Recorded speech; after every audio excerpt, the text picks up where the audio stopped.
Coming to a YouTube channel near you.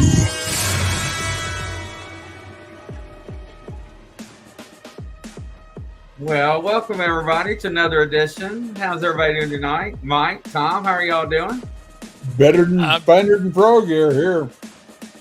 Yeah, I'm doing great. Doing great, Grizzly. Yeah, especially after Tom's accident last week. Ooh, yes. I don't want to do that again anytime soon. Right, absolutely. Welcome to your real midnight, Midwest Night Watchers. Hello, Levon, Scott's Life. Nice to see you there. And everybody that's starting to tune in, welcome to another edition. So what's new, guys? Well, go ahead. I got to spend some time in Yakima this past weekend at the Yakima conference, which is actually held on the Yakima Indian Reservation in Toppenish at the Legends Casino there. Great time, absolutely great time. Great speakers. A little bit different. Had a young lady. If you remember the TV show Northern Exposure, yes, Miles. What was her first name? Elizabeth Miles? No, that's not right. At any rate, she played the secretary to the doctor on the show. Little Indian lady. She was one of the speakers, and she just flat brought the house down. She was absolutely great. Absolutely great. Jeff Meldrum was there, and what's his name with BFRO? He was there, and what's his name? Yeah, the guy that leads it. When you're 185 years old, you forget things. But the guy that makes money, right? Yeah, that's it. Moneymaker. There we go. That's the one. Yeah, yeah, and. They had it in two. They had a VIP meet and greet Friday night at a different venue that was in Yakima, and Bob was there. And of course, they were celebrating Bob's work and his 93rd birthday, which was last week. And yeah, and guess who showed up with a camera crew and sitting in line in a scooter like mine, except it hadn't been run into. But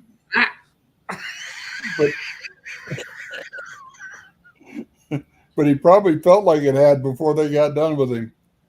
Bob Hieronymus with a full camera crew. Okay, who's he? Bob Hieronymus is the one that said I was the guy in the suit. And he's shown 3 different suits now that I've seen, and none of them match the description of the suit that he talked about. Okay. Yeah. Well, yeah, there he was. Yeah. And what they're, this big expose, Judy Gimlin, Bob's wife, spotted him. He was waiting in line to greet Bob, of course, with the cameras all around. Half of that crew snuck in the back door so they didn't have to pay. Part of them did pay. They were ahead of some friends of mine in line. But Hieronymus didn't pay. And next day, Saturday, I'm at my booth and all of a sudden here comes this entourage up, again with 2 or 3 cameras going. And I didn't recognize him at first, but little feller comes up, walks up, about 5'2", sticks his hand out. He says, "Hi, I'm Clint Roger Patterson," and Roger Patterson's son. Okay. Well, we got to talking, and I got great vibes from the fella. We talked for 15, 20 minutes and really hit it off. He was a nice guy. I even ended up signing the book and giving it to him about the events in Bluff Creek as I saw it. Okay. And then, well, what do you think about the film? Well, I don't know if you've seen the poster that I have, the banner, but basically what it is, it's a 2x3 banner that I hang behind my booth. and on it, it has a description of the intermembral index. And if you remember, intermembral index is the ratio of your arm length to your leg length. Right. And in all primates, that's different. Okay, ours is 72, chimpanzees 105, gorillas 122. Sasquatch, as measured, is 84. Well, on this poster, I have that illustrated. I've got frame 72 from the PGF where she's walking away and you can see the bottom of one foot and the other leg is straight. And I've got the measurements taken from that. And then I've got a person next to it with the measurements taken from him. It clearly shows that her intermembral index is 84. Therefore, it cannot be human because my intermembral index at 72, in order to make 84, there's no way to do it without surgery. People say, oh, you can use a hand extender. No, you can't because then your elbow's out of position. Yeah, I'd have to add 4 inches to the end of my hand to become an 84. Okay. The only way to do that and not move your elbow out of position would be to put 2 inches above the elbow and 2 inches below the elbow. Okay. And I'm not going to probably go through surgery to do that for a hoax. And I don't think anybody else would have thought of it either in 1967. So therefore, to me, that is reproducible scientific evidence of the proof of Sasquatch. Not only that, it is scientific reproducible evidence of the veracity of that film because the creature in it could not possibly be human. So what is it? It's something we call Sasquatch. Okay. So they asked my opinion of that. So I pointed that and I gave them the same description I just gave you. I don't think they were very happy with me, but I did it. But I did it not even knowing who they were at the time. But it turns out they're doing all this filming to create another, expose of the Patterson-Gimlin film as being a fake. Well, it's not a fake. You can't fake it. You can't do that. You can't have a non-human in the film and have it be a human too. It just doesn't work. And then add that to all the physical proof, the things like the head slope. Okay, our head at above our eyebrows goes straight up. Hers goes back. So if you had a headpiece, if you could make a headpiece that would resemble Patty at all, you couldn't find a human head that would fit in it because our head wants to go up. Hers went back. Okay, and there's 100 things like that. There's a film out. It was on the History Channel called "The Truth Is Out There" or "The Proof Is Out There." I'm not sure which it is. Pardon me. Proof. The proof is out there. Okay, they had an AI improvement on the film, and they had Dr. Jeff Meldrum and Bill Munns analyzing it. Now, if you don't know who Bill Munns was, he ran the school in Hollywood for creature making from late 1960s up till in the 1990s. Okay, I'm pretty sure he knows a bit about how to make a costume. Okay, they did the analysis on this, and it's if you haven't seen it, get on YouTube and find it. It's worth seeing. It will blow your socks off. If you're on the bench, on the fence, look at that film. It's out of this world. It shows her toes, and they're almost prehensile. They're so long. When she steps, those toes come up. Okay, and they're very long. The spot on the leg that people say, "Oh, that's where the suit divided." No, you could see that's where her thumb hit her fur as it went back and came forward. Okay. And it turned white when it went one way, it turned dark when it went the other way. Her crack between her gluteus maximi, right on up her ribs, or between her ribs, right up her backbone. You can't do that in a suit. Bob Hieronymus said, "Oh, it was like a football jersey. I pulled it on over a set of football pads to beef me up." If you do that, you don't see any musculature at all in the back. And this, you can clearly see that line down the back. That's her spine and right down her butt. What her butt crack, basically, is what we're talking about. It's all there, you know.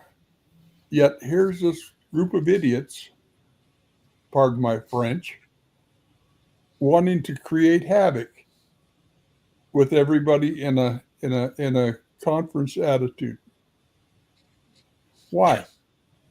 Why? You know, what at this point, at this stage, how many years? It's almost 60 years afterwards. After the fact, what difference does it make to them? Right. You know? Roger went to his grave stating it was true. Yeah. But no, Greg Long came in, wrote a book, you know, The Making of Sasquatch, told Hieronymus that if he went along with him, he'd be a millionaire. Well, Hieronymus isn't a millionaire. He's still an idiot as far as I'm concerned. Yeah, Did anybody confront him on this? I didn't, because they were out of my range before I realized who they were. And yeah, and I even talked to Hieronymus for a couple of minutes while they were busy doing something else. They took the fellow who took me, Wayne Stapleton, took him aside and interviewed him away from me. That ran up a red flag right there. If they wanted to get him to say something counter to what I was saying, that's what it appeared to me. But he did the same thing. He was on a show on Hulu, I think it was, and Hieronymus showed up there with a suit and a head, you know, and he said it looked like a bowling ball with hair on it, and it really does. It's ridiculous what it looks like. And of course, there's the one that what's his name, Philip Morris, said it was my suit, you know, $499, and that thing has more. When he put it on, has more wrinkles in it than a fat man's chin. And Easy now. Yeah, you know what I mean. It's totally ludicrous. Every time somebody goes to do an expose of that film, they just end up proving it more. Really. Yeah, as far as I'm concerned, that thing is settled. I mean, I've seen, you know, the documentaries. Oh yeah. You know, all the scientifics and what you talked about with the arm length and the Mm-hmm. elbow extender. More than one person's put that stuff out there to authenticate that video. There's no way that thing's faked. That's right. Yeah. And Well, so I would like to say something real quick before we get too far in the show. I want to thank everybody and all the viewers for everything, especially for Rebecca for the table banner we showed the other night. I really appreciate that, and especially for all the supers and everything that people's done this year. We put that money to good use. We bought a lot of equipment. That actually helped with a lot of new camera equipment and other supplies and put towards the shows. So thank you, everybody. As you all know, the Bigfoot Outlaw channel does not charge any of the co-hosts for any of their shows or anything. And that's what it goes towards for. And Rebecca, Godspeed to you. Greatly appreciate it. And we love you all and thank you all for doing that. Appreciate it. Really do. yes, very much so. Also, I'd like to say thank you for all the calls and notification I got asking my health after my accident last week. do want you to know I'm recovering well. I'm just down to scrapes and bruises now. The basketball is gone from the middle of my back, and it's down to about the size of a tennis ball now. So I think Wow. it'll be Very totally gone in another week. But it was just a deep muscle bruise. What didn't affect the muscles, or I mean the skeleton at all. So I came through that very nice, very, very nice. Very lucky, very, very, very, very lucky. I was thinking about that later. If I'd have been 2 seconds faster, she'd have missed me. But if I'd have been 2 seconds slower, she'd have run right square over me. Oh, they're asking what's behind Tom. So Tom's got a green screen. I don't have my green screen on. I'm in the corner. So when he moves, it's his green screens, ladies and gentlemen. Feel like, oh no, it's paranormal. Thank you, Susan F. Yeah, that's wild. Yeah. So I thought it was your. But the last thing I got to do before I left town, we left the casino Sunday morning. We had breakfast with everybody. Oh, I got to tell you, they had a seafood buffet Saturday night. Oh my heavens! Really? You're telling a big man about seafood? Oh, I had 2 full crabs. Seafood, you get it? Seafood. Yeah, seafood. Yes, I had steamed clams and oysters and salmon. All right, we're going to take Tom off the screen, ladies and gentlemen. He is tickling my fancy right now, talking about oysters and clams. I cannot handle that, so we're going to move to the next subject. That's good. I had so much crab. When I left there, I was walking sideways. My stomach was going in and out with the tide. It was. That reminds me of Mike with his catfish down there at the LBL. I'm telling you, he's putting me to shame. I'm going to have to step my game up next time. Oh, you get me around seafood and it's bad, but that was so good. Lord. That was so good. And then Sunday morning, we all got together for their Sunday brunch buffet, and that was out of this world. And Barb Shoop and Jill Remensnyder and what's his name? Her husband, the other half of their company. But the other guy. Yeah, the other guy. Yeah, she's cute enough she can travel on her own. But then left there and had to stop in Yakima and got to spend some time with my old and dear friend, Bob Gimlin. Bob just turned 93 last week. He's doing good. He's doing good. Awesome. He's slowed down. He is such a kind gesture man, soft-spoken, Isn't he? Yes. I tell people that if you want to doubt the Patterson-Gimlin film, the first thing you do is talk to Bob. You'll never meet a more genuine man in your life than Bob Gimlin. I guarantee you that. Well, Tom, I'm going to just reiterate that because I've never met or talked to Bob, but probably a dozen different of these TV shows he's been on there and told that story, and it never changes. Never changes. It never has wavered one bit. It never changes. I could tell you a story. This happened. A newspaperman in Yakima was interviewing Bob. No, it wasn't either. Who in the world was it?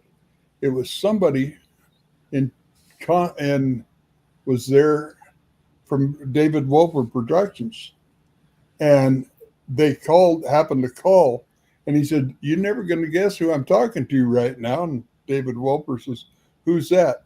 He's Bob Gimlin. He says, "Offer him $1 million right now if he'll tell us how they did that film."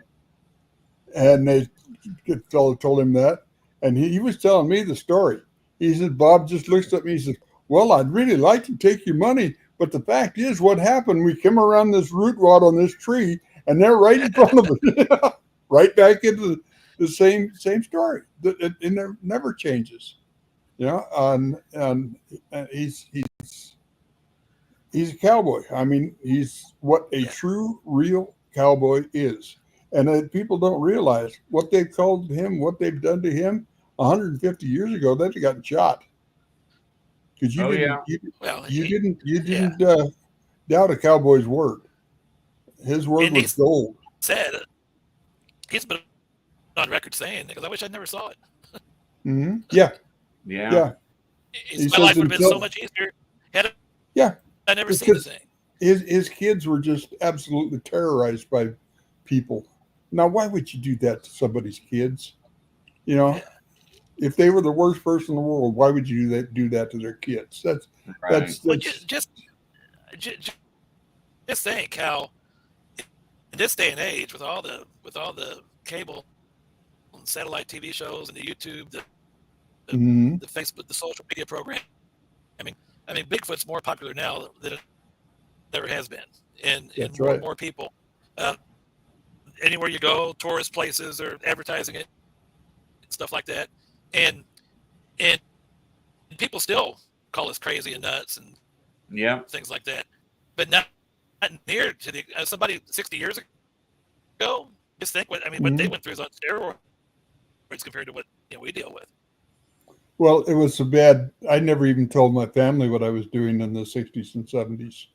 All I wanted to do was make a joke out of it. So I went 35 years without even telling my family what I was learning and seeing. And it wasn't until 2009 till I started openly talking about it to people. I met Arla. When you start writing books, well, but see, I didn't start writing them until 2010. Yeah, because the secret's going to come out, but that's and I for probably the first couple years of this, now getting close to 5 years into it. The first couple of years, I really didn't talk to a whole lot of people about it, and I wouldn't bring it up in public. And I kept it separate from my social media page, and then finally, I just started thinking I really don't care. And then when I started understanding Bigfoot, and local people would catch a show and come up and say, "I saw that." Now I'll just openly discuss it. So, but and I find what I'm finding is as these last couple of years go on, I'm getting less and less resistance from people when I start openly discussing it. They're more of them are interested in thinking I'm nuts. More and more. You know what I noticed this time more than most? People would come up to my booth, and they'd be clear across the hall, 6 to 8 feet from my table. And are they really real then? Do they really exist? Yeah, they do. And then they start talking. Are you sure? And I'd give them some facts. And before they got done, they were right at the edge of my table telling me about an experience they had. But they didn't want to start talking about it until they knew that they weren't going to be laughed at. Right. And even my dad, after the first couple of years, Becky and I would deal with the ridicule. Even he now will say, "Well, you know what? This happened one time when I was hunting, and I can't." And it was something that really, frightened me. And he'll start describing, and he'll start describing what we know as Bigfoot behavior. Right. And I'll just ask him a couple of questions. He say he didn't know. He just left the woods, left the area, got out of the woods at that time. And I thought, that's consistent with what we know as Bigfoot behavior. I said it could have been, and you just didn't know it. You didn't realize it. None of us would have realized it, at that point if you didn't see it or see the evidence. So that's right. And what really helped was that silly little Finding Bigfoot show. It made it all right for people to talk about more. It opened it up. It opened the door. I mean, that was the first, I guess, outside of a documentary here or there, that was the first consistent TV series that started. It's kind of what brought me back into it because I was, once my kids were being raised and playing ball and stuff like that for 25 years, I wasn't in the woods.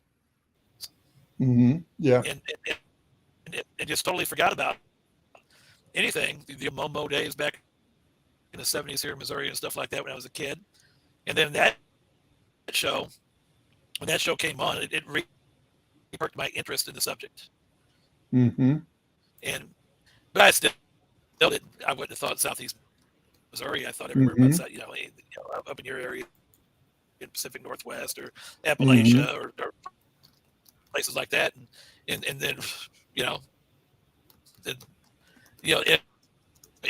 when my son and I first saw those tracks in December 19 here in Picture County, it didn't startle me to the point. I knew what I was seeing. I knew what I was seeing because the stride length, the size of the foot, the clarity of the toes and the footprints, and the enormous size and stride. I knew exactly what I was seeing, and I told my son, "This is what it is."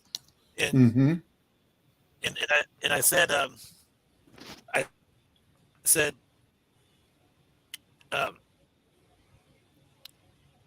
at that time, I said, I just didn't know they were here. But now we do know. Did a lot of that. We never knew they were in our area. Barb Shoup will even tell you, well, they're way up in the mountains. They aren't here. Then she saw one right behind her house. Well, Levon says it took me until I was 26. Figure I better tell my husband before we got married. Believe me. So he would believe me. And today we're researching together. So yeah, that's awesome. And I said, 26, that was just 4 years ago, wasn't it? Right. You know what? And speaking of that, I got an email last week after the show, and somebody was watching, and they were telling me in the email, and I like to have them come on the show. They're building the courage. And if you don't have an encounter, ladies and gentlemen, want to come on the show, you don't have to show your face. You can change your name and whatnot. All we have to do is hit a button, and you can show a picture or show nothing. But anyway, she said as she was growing up in Arkansas, that she would get up early in the morning and sneak to figure out what her grandparents were doing. And she witnessed, now check this out, she witnessed her grandparents talking and giving a Sasquatch family supplies. Now, isn't that crazy? That's cool. That's really cool. And then she said in return, she witnessed as she got older, and this started, I think she said when she was 8 or 9, and then she witnessed as she got older that the big male is what she would call him. It was kind of brownish red in color.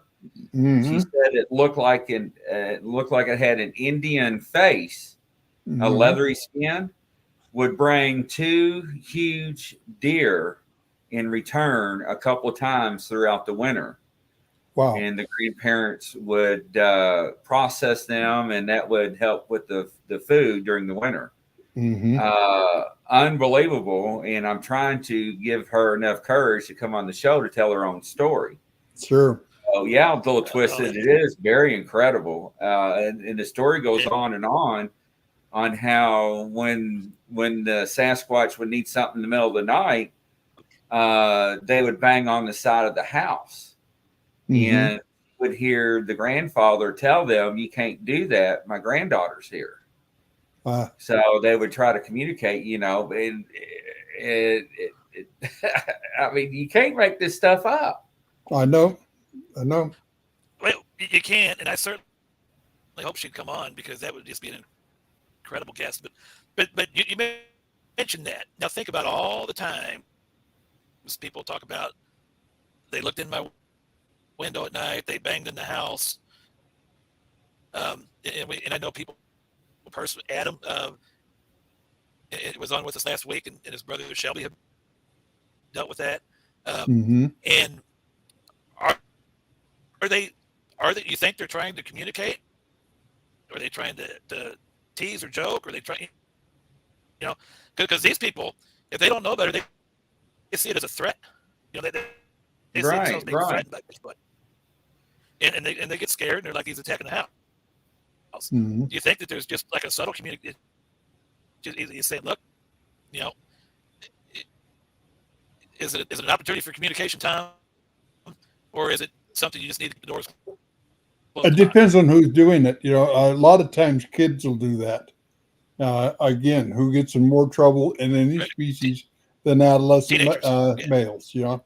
Yeah. And most of the rock throwing, especially the small pebble size, that's kids. They're just trying to get your attention. Right. We're out here. You know, that's been my experience anyway. Well, one thing I do want to note, and Tom, you're going to get a kick out of this. I asked her, I said, do you remember what your grandparents would give the Sasquatches?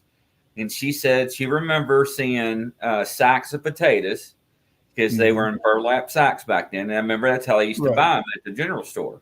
In burlap sacks. They weren't in plastic bags like they are at Kroger's or Walmart or Payless, right? And you bought them by the 100 pounds. Right. And she said another thing that they got a lot of was garlic and onions.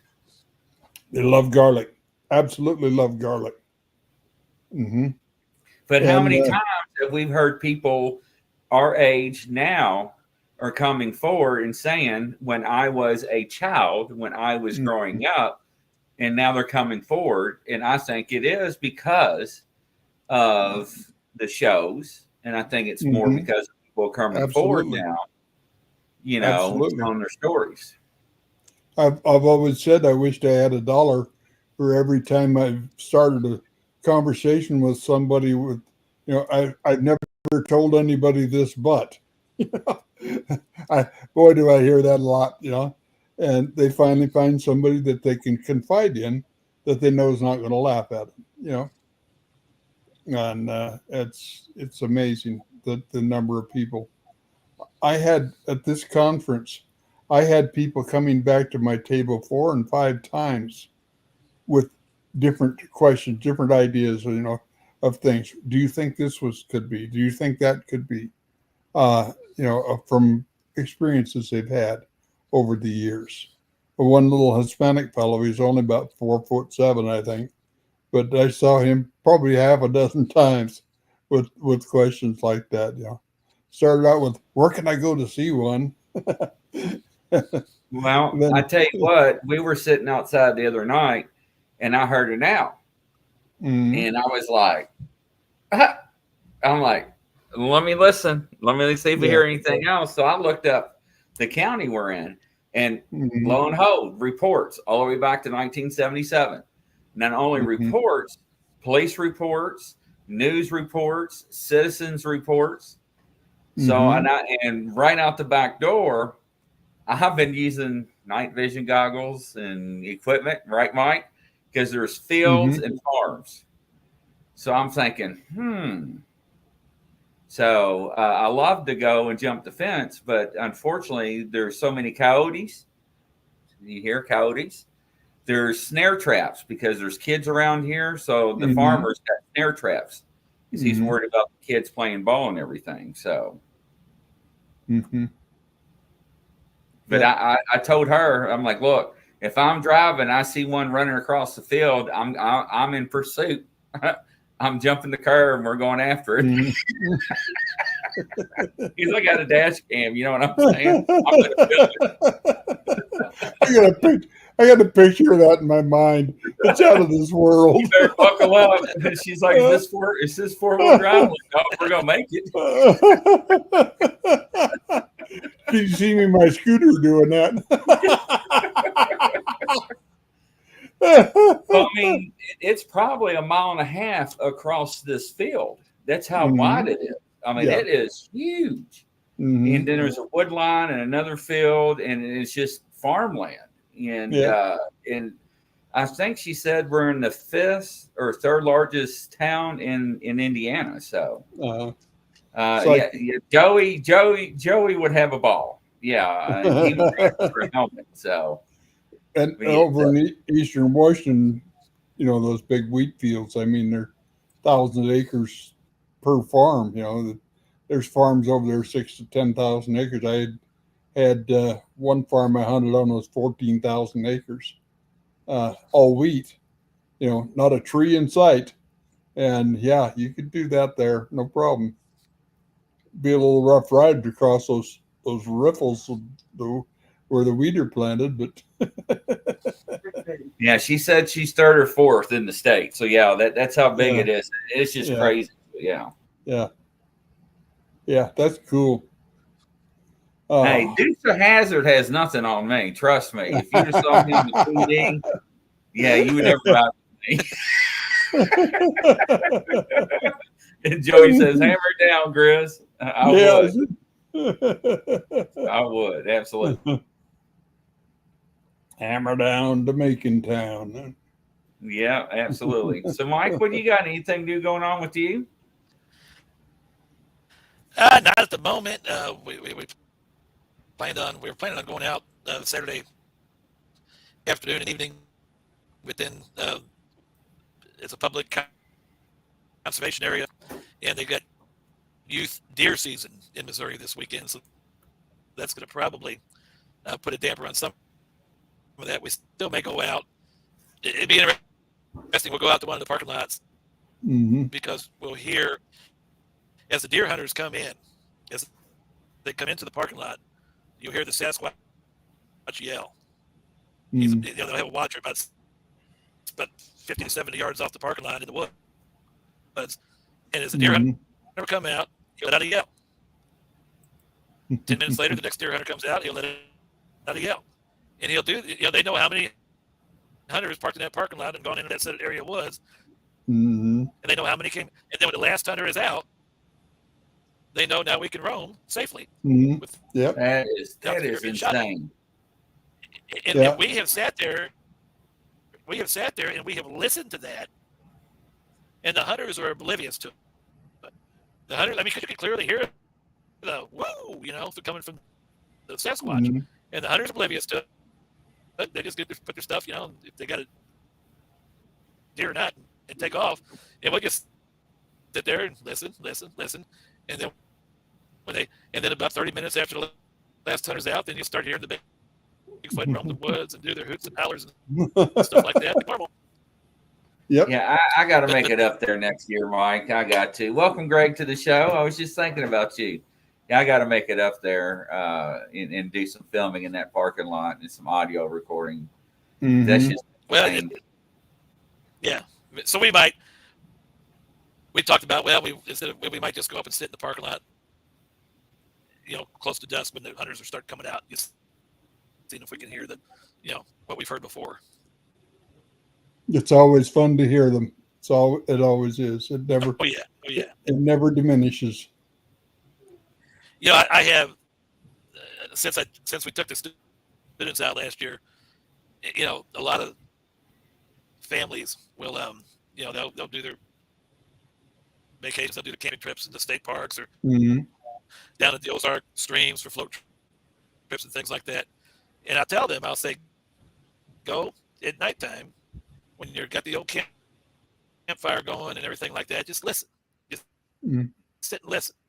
And I'll say, these are the things you want to listen for that could be Bigfoot. And I'll describe it. I said, just sit and listen. And they'll come back and they'll say, my goodness, this is what we heard. This is what we heard. This is what we heard. I said, they're out there roaming these forests. We have I have a copy of an audio recorded by one of our members.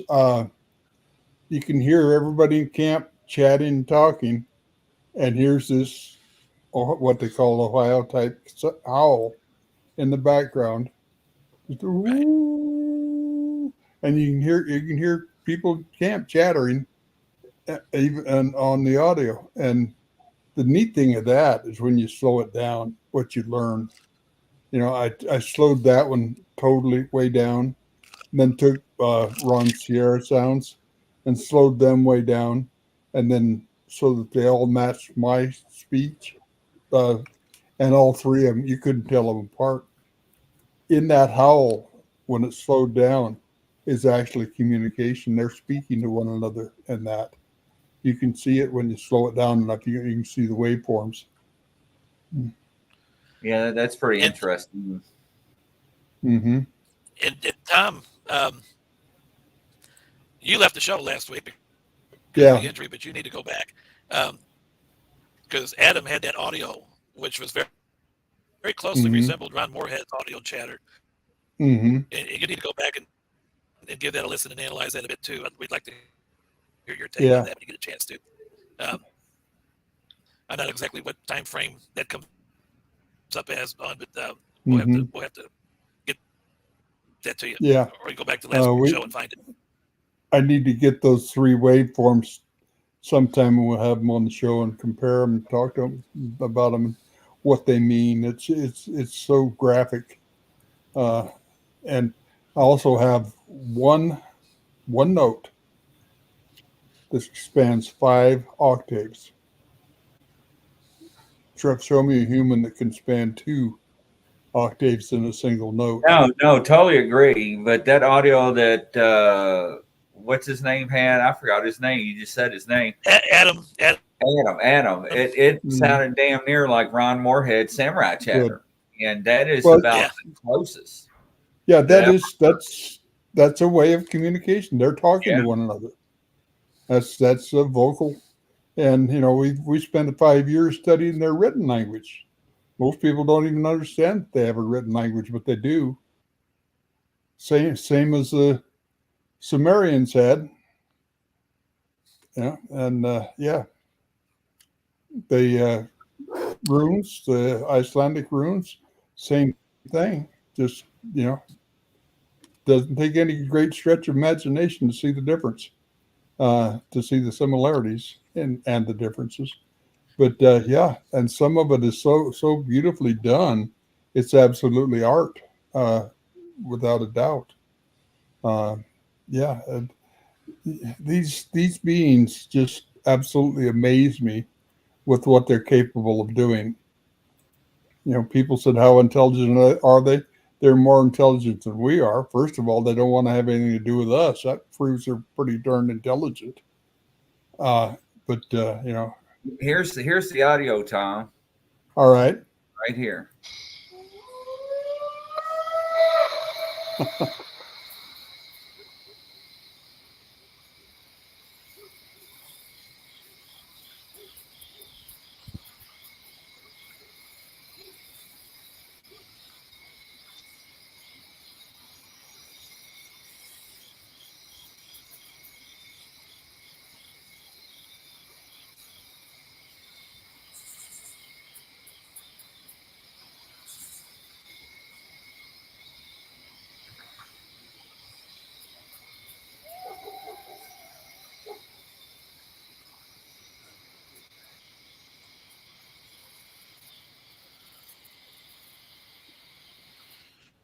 Well, that wasn't all of it, Mike. Yeah. But it was Adam was pretty good audio. Yeah. Yeah. You can tell the depth of it because their vocal cords are so big, and then they have those echo chambers on in their throat, and it's just so totally different than what you'd hear from us. Right. And that came from last week's show with Adam over in Southeast Missouri, his place. What's his YouTube channel? Half-Inch Wrench Crew. That's right. Half-Inch Wrench Crew. Now they started out. They were lawnmower racers. Lawnmower racing is a thing in Southeast Missouri, and so they started a YouTube channel out based on that. That's where the Half-Inch Wrench Crew comes into, and then they've got all these Sasquatches running around their property in the nearby properties, and then they started going to Bigfoot research. They just kept the YouTube channel, and they do mostly Bigfoot stuff now. He's got about 11,000 subs on his YouTube channel, and does a good job with it. But they've got it built in right there on his property and his brother's property.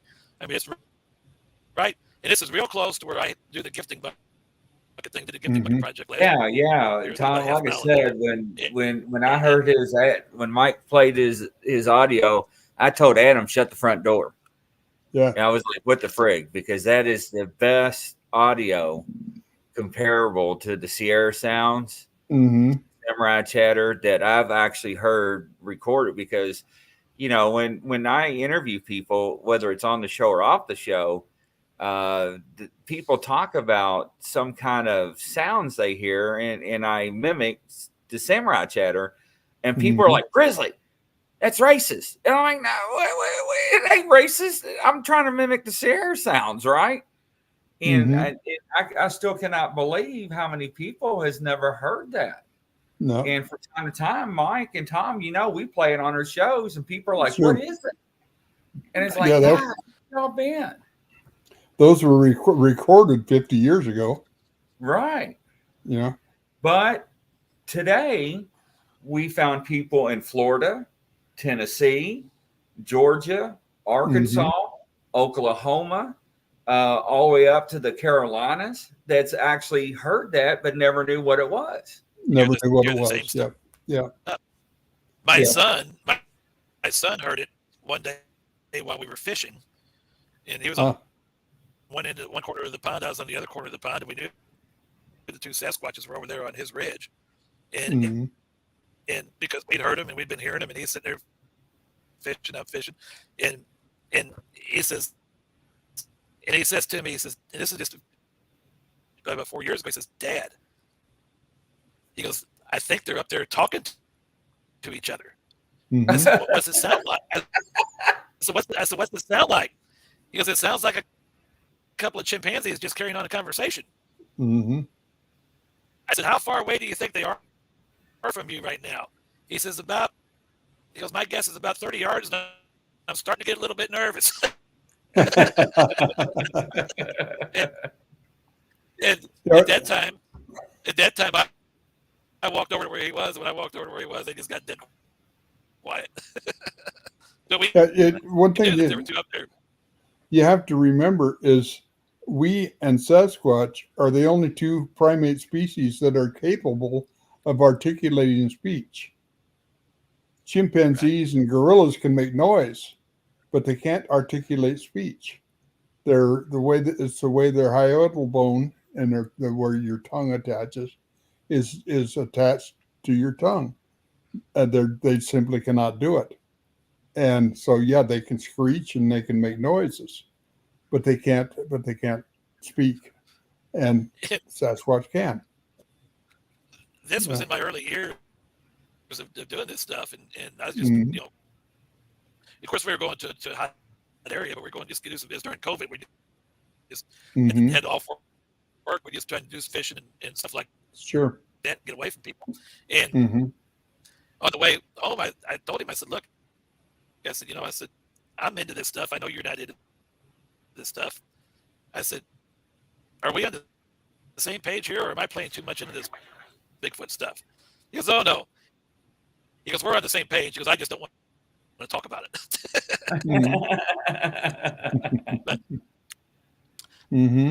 I sent you, Grizzly. I sent to the breaking news message thing on Facebook from that same camp out. A buddy that camped out with us named Luke. He was with us. Oh, okay. The video. The little audio. He set up an audio camera for the night, and I sent you about a 45-second clip that he sent me the other day as he went through his audio recorder. The first on it, our buddy Bill does a call. Now, I don't do calls when I'm out there because I think they already know I'm out there and they know it's me fake. But my buddy Bill does a call, and then about 30 seconds later, we get a return call from a Sasquatch, and it's pretty clear in the recorder if you wanted to. How far back is it, Mike? I just sent it to the breaking news page. Oh, that's the one I just played. No, you didn't play that one, I don't think. Yeah. What I sent? Yeah, 9:44. Oh, that wasn't that wasn't Adam stuff. That was the other. Okay, I don't see anything else. I see the bear photograph. That's from Barb.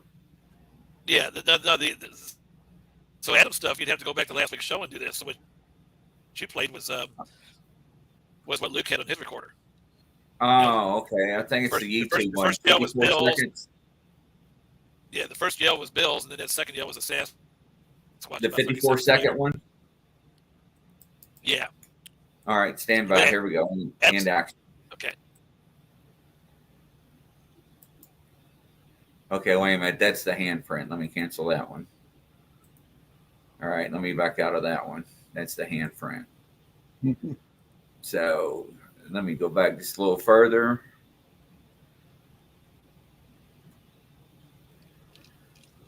No, I just got the handprint. Oh, okay. Here it is. Audio uncut.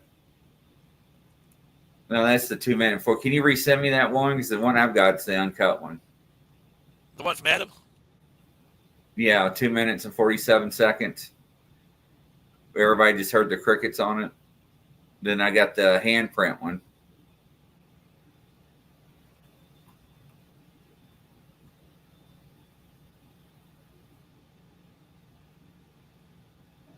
Let's see here. Then I've got. Oh, wait a minute. Here it is. I think I've got it. Yeah.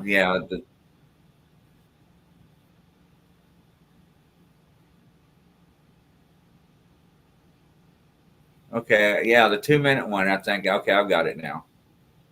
Here we go, ladies and gentlemen.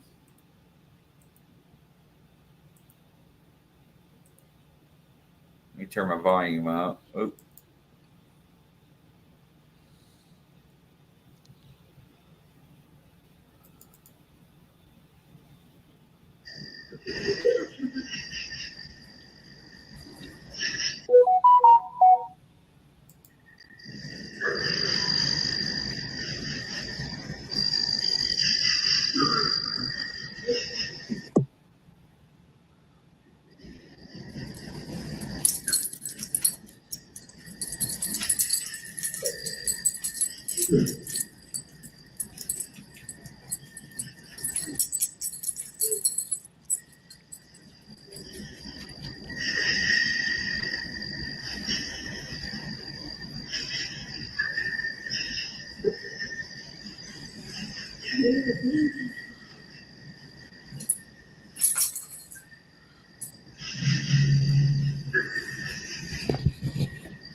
Yeah. Pretty interesting. We got any plans for next week's show? Well, I just sent you two pics there of audio. If you want to show them real quick before we have to get out of here. Yeah, there's the Sierra sounds. You can see. Blow that up. So. I, yeah, yeah. Just pure typical, just what our voice looks like in Spectrum. Okay, and then Right. the other one is the Ohio type howl slowed way down. Sierra sounds are slowed down to about 50%, but these are slowed down probably 200% to get. Uh, okay, yeah, Let me blow. There we go. there it is. There it is. As you can see, there isn't a whole lot of difference from what you just saw. And if you put mine up there, it'll look just like this as well. So Well, when we do mic checks, what you're do doing the same thing. is you're seeing communication within that. They're speaking to one another, ridge stop to ridge stop. That's crazy. Isn't that crazy? Isn't that cool? Yeah. Oh yeah. Mm-hmm. Well, hopefully everybody enjoyed the show tonight, and make sure and tune in for Barb's show tomorrow at 5:30 p.m. Eastern, and I think that's 1:30, right? 2:30 Pacific? was 2:30. 2:30 Right, it's Pacific. 3 hours. That's right. Same So time the anybody, chat. huh? Same time the Chinaman went to the dentist. 2:30. Yeah. All right, guys. Well, everybody have a good night. Thank you all. Godspeed. Bye now. Good We'll night see you guys. now. Thanks for watching.